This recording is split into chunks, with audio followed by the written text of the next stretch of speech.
Pemirsa, Efrain Getsemani Ginting, siswa kelas 7 SMP di Medan, Sumatera Utara, piawai dalam bermain kulcapi, sebuah alat musik tradisional asal Karo. Kepiawaian Efrain diperlihatkan di berbagai pameran seni, salah satunya adalah pagelaran tribut to Museum Karo. Seperti apa aksinya? Berikut tayangannya untuk Anda.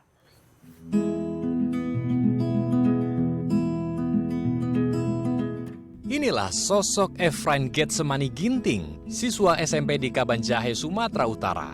Bocah berusia 13 tahun ini piawai dalam memainkan kulcapi, alat musik tradisional Karo. Alat musik yang dipetik ini terdiri dari 2 senar dan biasa dijadikan sebagai musik pengiring dalam acara adat istiadat khas Karo. Siswa kelas 7 sekolah menengah pertama yang berasal dari Deadokan ini memiliki keterampilan terhadap alat musik kulcapi sejak ia berusia 10 tahun. Baginya alat musik tradisional Karo ini sudah begitu lekat dalam kehidupannya. Efrain biasanya memainkan kulcapi dalam acara-acara tradisional di tanah Karo dan sering tampil dalam kegiatan kesenian bersama sanggar di sekolahnya. Ada pengrajin di desa, Pak. Saya tinggal di rumah adat, dan di rumah adat itu ada pengrajin kulcapi, Pak. Dari situlah saya belajar main kulcapi, Pak. Karena aku ingin melestarikan kulcapi ini, Pak. Karena banyak sekarang di pesta-pesta, Pak, udah semua dikandung oleh keyboard suara-suara musik Karo ini, Pak. Jadi saya ingin melestarikan kulcapi ini, Pak. Seperti hari ini, Efrain dan teman-teman sekolahnya turut memeriahkan gelaran tribut to Museum Pusaka Karo di Berastagi.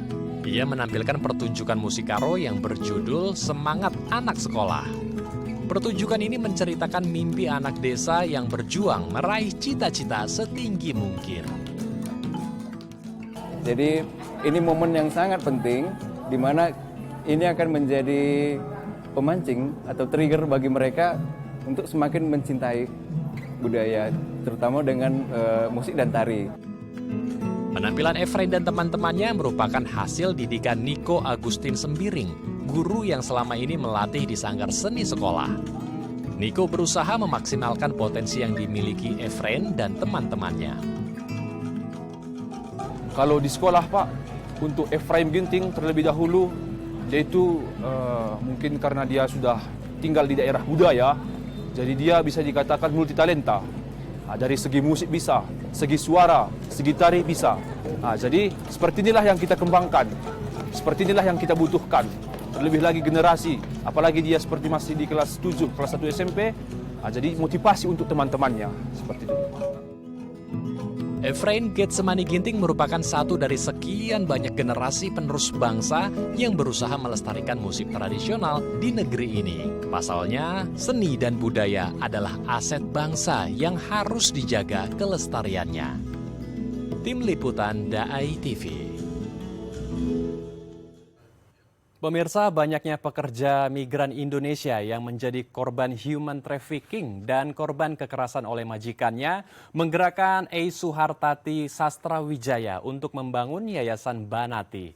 Yayasan ini memberikan konseling, advokasi, dan perlindungan hukum bagi para korban human trafficking.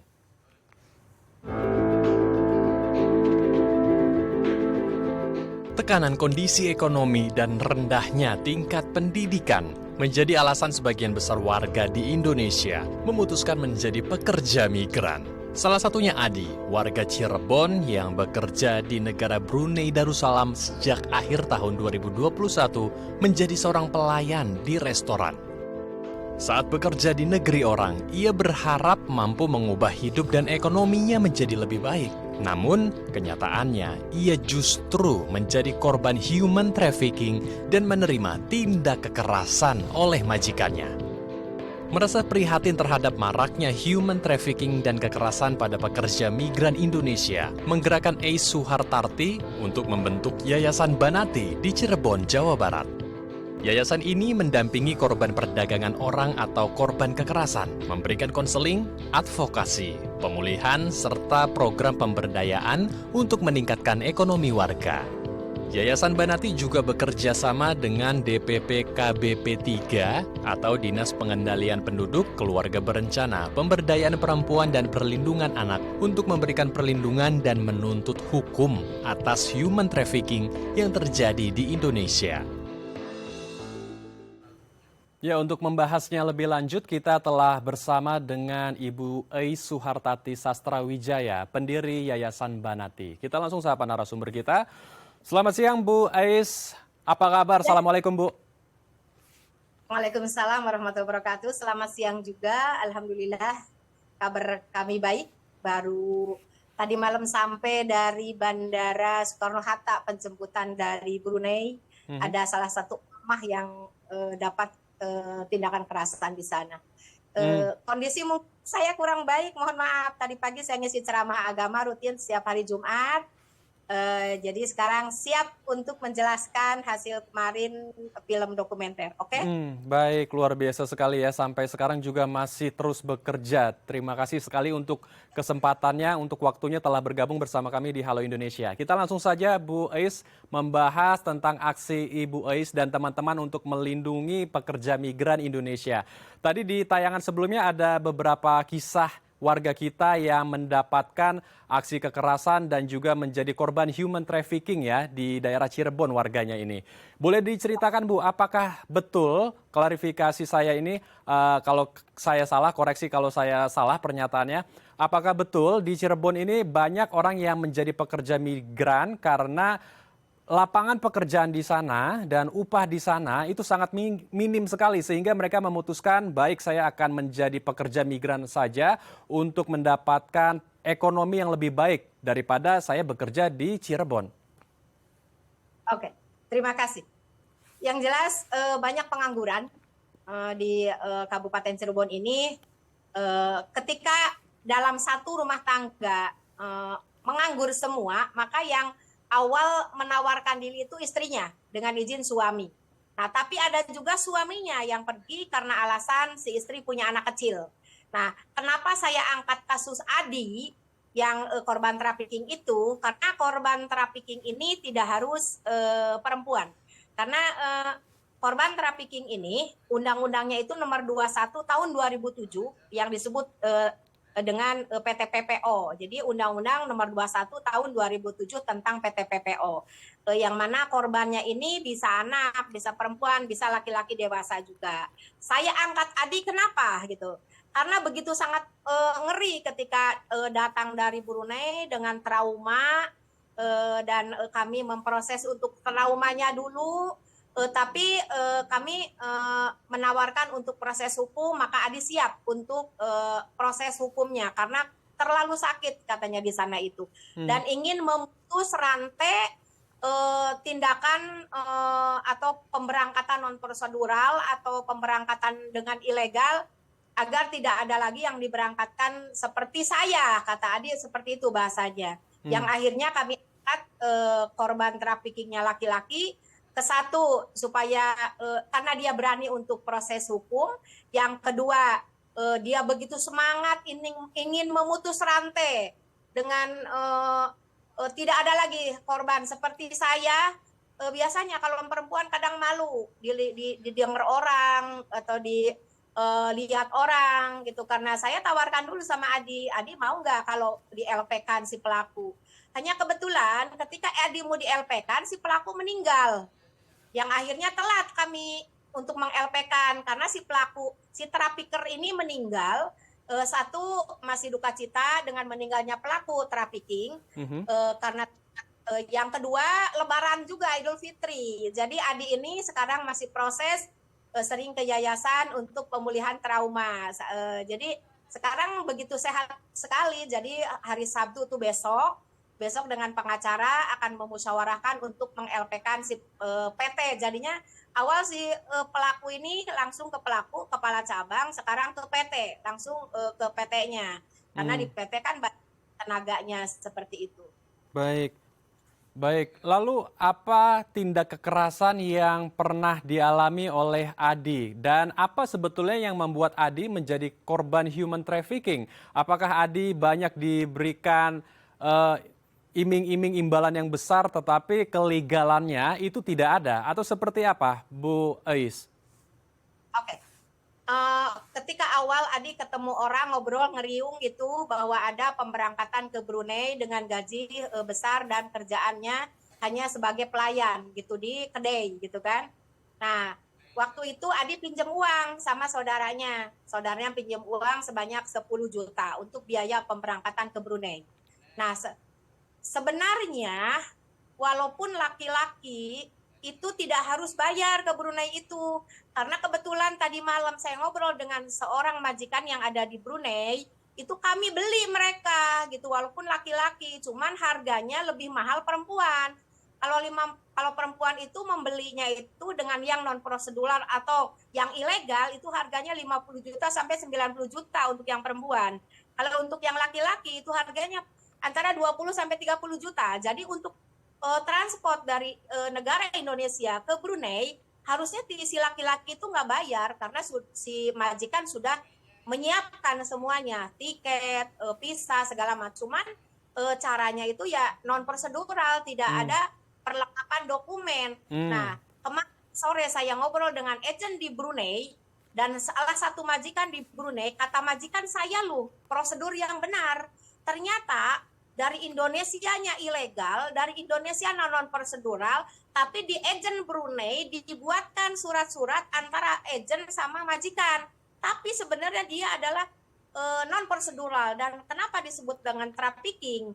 Karena ada proses, ada cara dan tujuan dan masuk di dalamnya sebagai korban trafficking. Ada pemalsuan dokumen, ada perjanjian dari Indonesia digaji 4 juta untuk Brunei, ternyata gajinya cuma 3,5 juta.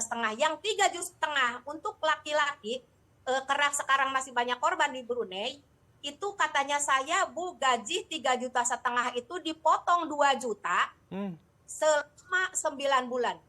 Nah, udzubillah, ini manusia apa seperti ini? Jadi dia mendapat uang tiap bulan hanya 1,5 juta dan dia merokok sebulan itu 4 bungkus, satu bungkus harganya 150.000, berarti kan 450.000 untuk rokok. Jadi yang bisa kirim ke Indonesia untuk anak istri di Indonesia hanya 500.000 dan 500.000-nya untuk pegangan mereka. Nah, kasihan coba, saya sampai menangis itu dengar seperti itu. Sampai saya katakan, kamu ngirim uang ke anak istri di rumah 500 itu luar biasa. Jangan, masih mending kamu pulang, kata saya kan gitu. Di Indonesia kumpul dengan keluarga, sehari dapat uang berapa, kerja, banyak sih pekerjaan di Indonesia daripada sengsara di Brunei. Ini di sana yang dijanjikannya pokoknya perjanjiannya tidak benar, pekerjaan di sana adalah kerja rodi lah, kita tidak tahu waktu. Sampai Adi itu sholat saja tidak boleh Adi itu. Karena majikan. Oke. Baik, jadi ada ketidakadilan yang diterima oleh Adi ketika di Brunei ya, dan ada tindakan human trafficking karena ada tindakan non-prosedural yang terjadi di Indonesia. Lalu pertanyaannya, ada beberapa tindak kekerasan juga yang dialami oleh Adi. Dan sebetulnya apa tindak kekerasan yang dialami oleh Adi dan apa juga sebetulnya tindakan dari Ibu Ais dan teman-teman untuk memberikan perlindungan hukum bagi Adi ataupun pekerja migran yang bekerja di luar negeri. Tapi ditahan dulu Bu Ais karena kita akan bahas usai jeda. Pemirsa, kami akan kembali usai jeda, tetap di Halo Indonesia.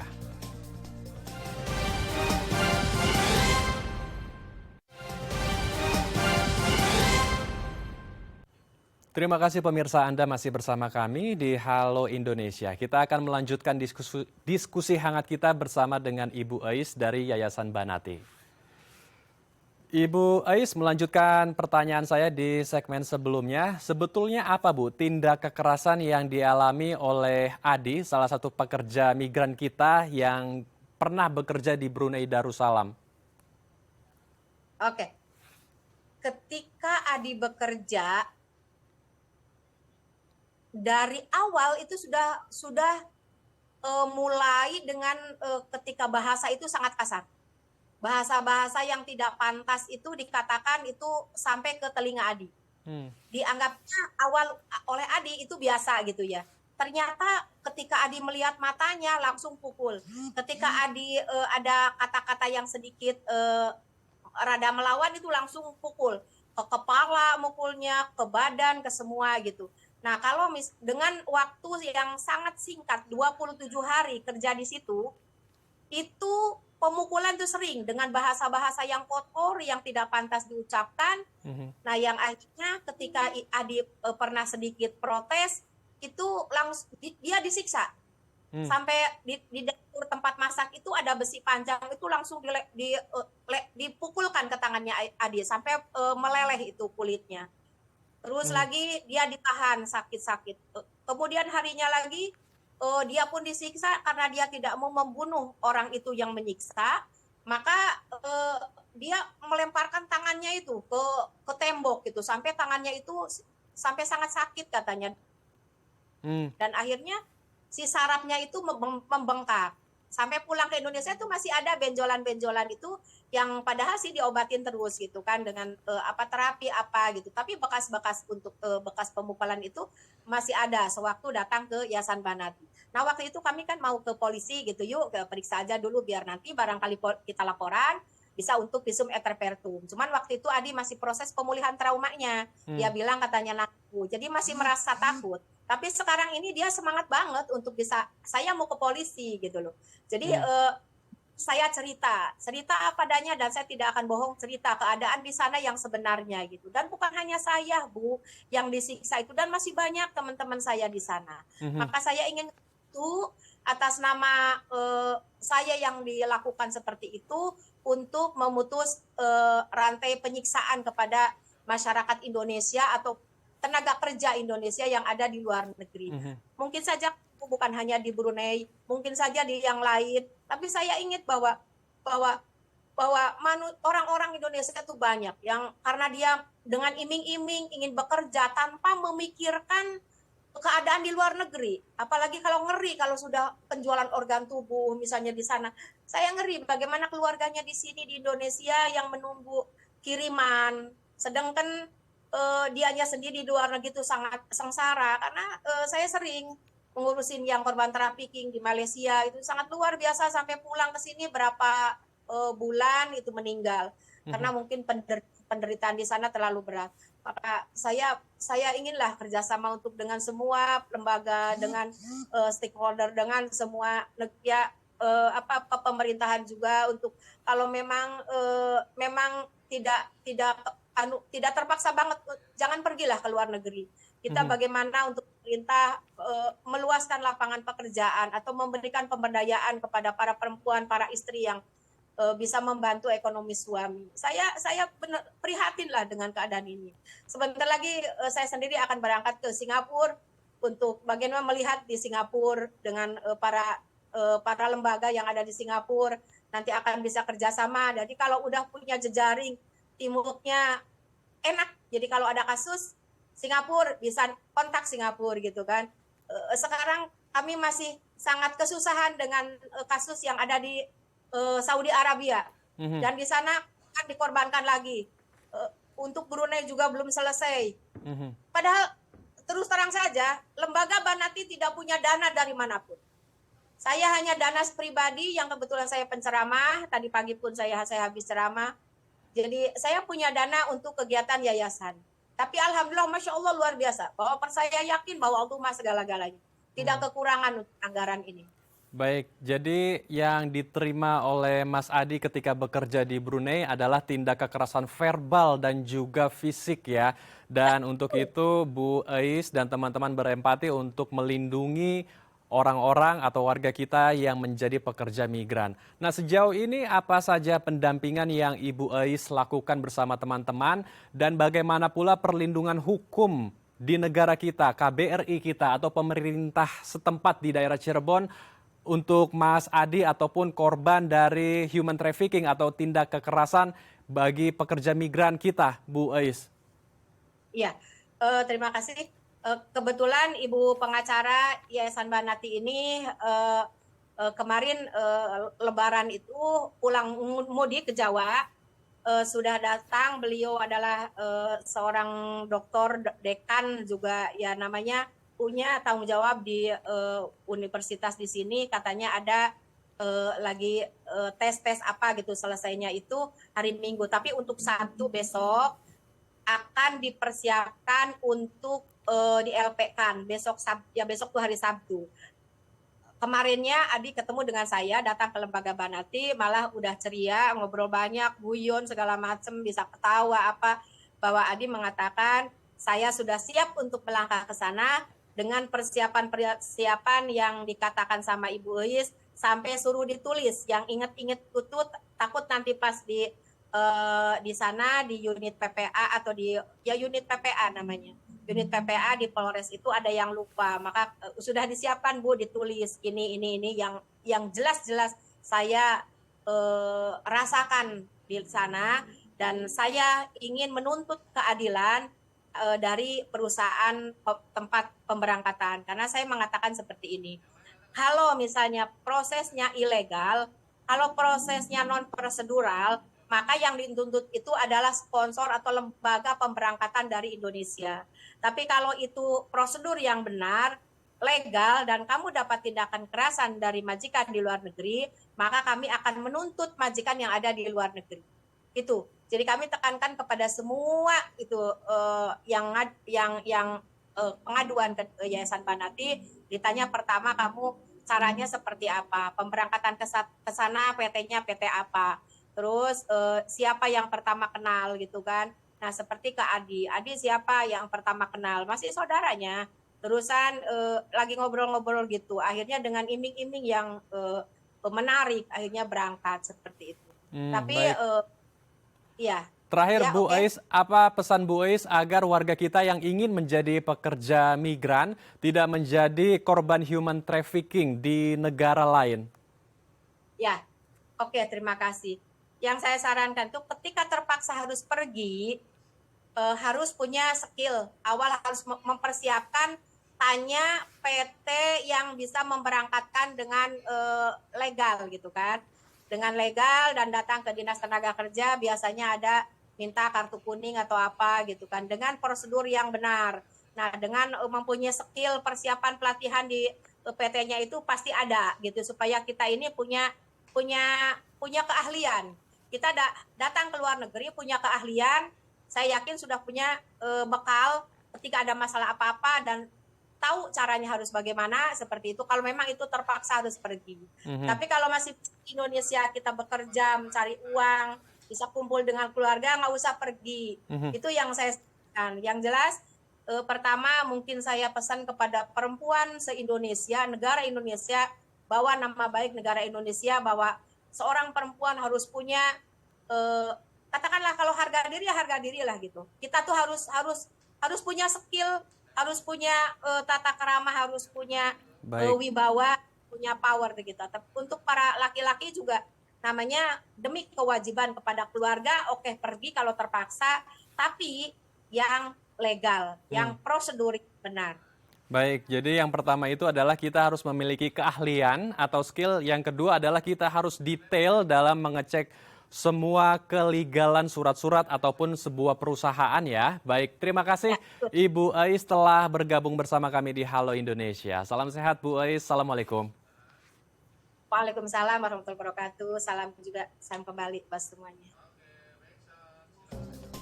Pemirsa, sekelompok remaja di Medan, Sumatera Utara membuat kreasi paper bag unik dari limbah kertas. Seperti apa kreasinya? Usai jeda tetap di Halo Indonesia.